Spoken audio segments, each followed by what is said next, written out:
Di sini yang mau saya jelasin, satu, cara ngisi judulnya. Nah, untuk judul,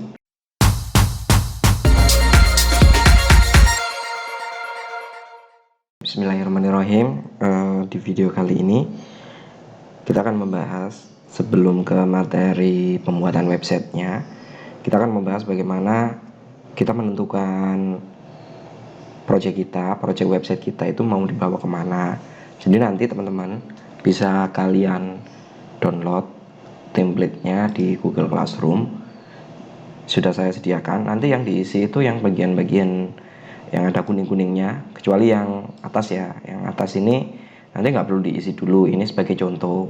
Jadi yang atas ini nanti nggak perlu diisi, karena nanti diisinya ini ketika kita pengumpulan project terakhir nanti kita kumpulin dan itu kita isi. Atau mungkin nanti kemungkinan juga saya minta untuk dicetak, jadi ini dikumpulin arsipnya. Ketika kamu sudah ngumpulin ini, nanti saya cek juga di Google Classroom kalian gitu. Nah, template ini yang diisi itu nanti bagian-bagian yang kuning-kuning ini, yang kuning, sorry, ini belum tak kuningin dulu ya, ini saya kuningin, ini diisi. Habis ini saya kasih penjelasan ke kalian. Nah, kemudian di sini juga, ini juga belum ya. Nah, ini yang kuning-kuning ini yang diisi. Kalau seperti ini ya artinya nggak usah diisi, nanti saya jelasin satu-satu. Nah, ini juga diisi juga sama, diisi nama kalian seperti itu. Nah, untuk penjelasannya, ngisi-ngisi tiap judul ini studi kasusnya website saya sendiri. Contohnya misalnya ini ya, alamatnya cmcetak.com. Nah, di sini yang mau saya jelasin, satu, cara ngisi judulnya. Nah, untuk judul ini kita tentukan dulu, kita mau bikin jasa apa, atau kita mau bikin website tentang apa. Contohnya ini alternatif 1 ya, jadi alternatif 1 sama alternatif 2 ini contohnya. Jadi misalnya di sini studio cetak digital kayak gitu misalnya. Nah, ini judul website kita. Nah, kemudian untuk deskripsi, ini deskripsi harus kita tentukan. Kalau untuk jasa ya, jasa cetak, misalnya di sini kita tentukan jasa cetak ya, jadi kita isi jasa cetak. Ini bebas, kalian milihnya mau jasa cetak atau mau tentang informasi, itu bebas, jadi tidak ada acuan. Nanti saya contohkan yang di sebelah kiri ya, sebelah kiri ini contohkan. Nanti diisi dua-duanya, kalian diisi dua-duanya. Ingat, reminder, jadi diisi dua-duanya, 1, 2. Kenapa kok diisi 2? Nanti bisa jadi alternatif ketika kalian bingung di tahapan 1. Websitenya nanti cuma bikin 1, jadi websitenya itu cuma bikin 1, cuma alternatifnya kamu bikin 2 ya. Oke. Jadi websitenya cuma bikin 2. Nah, di sini studi kasusnya saya ulangi lagi. Studi kasusnya adalah yang pertama itu studio cetak digital. Nah, kemudian nama, deskripsi ini, nah, depannya harus nomor HP kalian dulu. Kenapa kok seperti itu? Karena sifatnya ini jasa ini orang nyari kita. Itu tujuannya nanti ketika di searching di sini, misalnya di Google gitu ya, kita cari jasa cetak foto digital, misalnya seperti ini. Ini udah harus nama kita yang muncul, cuma ketika website kita yang muncul itu nanti di bawahnya itu langsung muncul nanti seperti ini. Itu tujuannya di bawahnya ini nanti muncul. Nah, kalau misalnya kita ketikkan contoh, ini contoh. Nah, ini judul yang atas ini studio cetak digital, yang bawah ini deskripsi seperti itu. Nah, deskripsi itu jangan terlalu panjang, simple aja, misalnya terima aneka cetak digital harga terjangkau, itu nggak masalah ya. Oke, seperti ini kebetulan punya saya panjang. Nah, kemudian untuk isinya, misalnya ini saya punya dapat ide nih, idenya tentang misalnya desain grafis, atau kita buat spesifik desain grafisnya itu apa, misalnya apa ya, desain ilustrasi atau desain logo kartun. Oke. Nah, ini mungkin saya Inggriskan ya yang satunya ini, nanti kita kerjakan bareng-bareng. Desain logo kartun, misalnya seperti ini. Nah, kebetulan ini ada seperti ini ya punya saya. Desain, desain logo kartun. Nah, kemudian di sini deskripsinya, kalau tadi itu nomor HP, itu juga sama di sini. Kalau bisa itu nomor HP.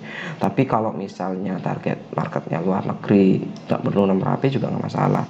Tapi ya kalau saran saya sih tetap nomor HP. Kalau luar negeri berarti kita tambah plus 62.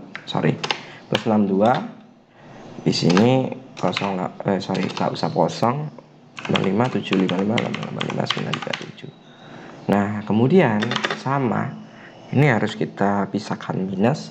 Kemudian kita ketikkan, misalnya kalau saya bahasa Indonesia dulu aja deh, biar kamu nggak bingung nantinya ya. Jasa pembuatan logo kartun dan maskot, seperti ini misalnya. Nah, kemudian untuk kategori ini nanti kita bedakan. Jadi nanti kita bedakan. Contohnya apa, Pak? Contohnya membedakan kategori itu nanti produk kita di sini. Nah, produk kita di sini itu ada apa aja kayak gitu. Ya, jadi produk kita ada apa saja. Misalnya kalau kamu otomotif. Nah, kalau otomotif itu produknya apa saja? Misalnya oli, kemudian oli itu kan mereknya macam-macam loh. Nah, oli itu mereknya macam-macam, bisa kamu sesuaikan. Seperti itu. Kalau misalnya spare part, ya spare part sendiri. Kemudian kalau misalnya ban, ya ban sendiri, seperti itu. Jadi kategori itu disesuaikan sama keperluan kalian. Seperti ini. Nah, kalau misalnya di sini saya tentang logo kartun, kategorinya misalnya apa? Kategorinya misalnya di sini saya sebutkan orang, misalnya, kemudian binatang. Maksudnya logo kartun yang objeknya itu binatang, seperti itu. Nah, kemudian orang, binatang, objek.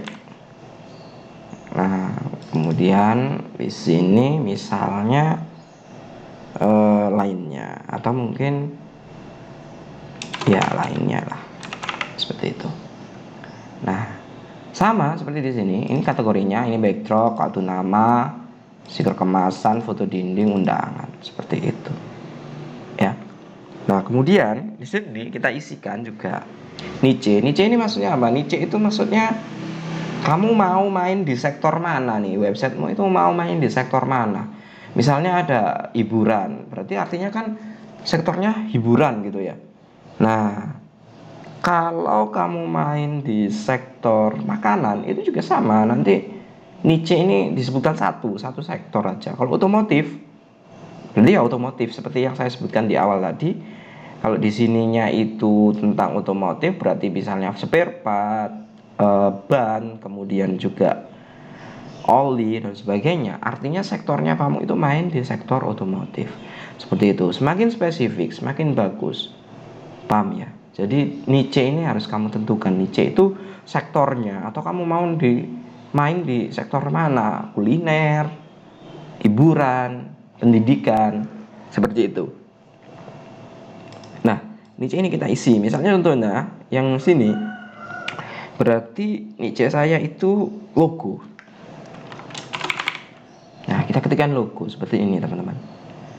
Nah, tujuan kita harus punya tujuan. Di sini jual jasa cetak. Nah, berarti tujuannya saya kalau yang studio cetak digital, khususnya nama websitenya jmcetak.com.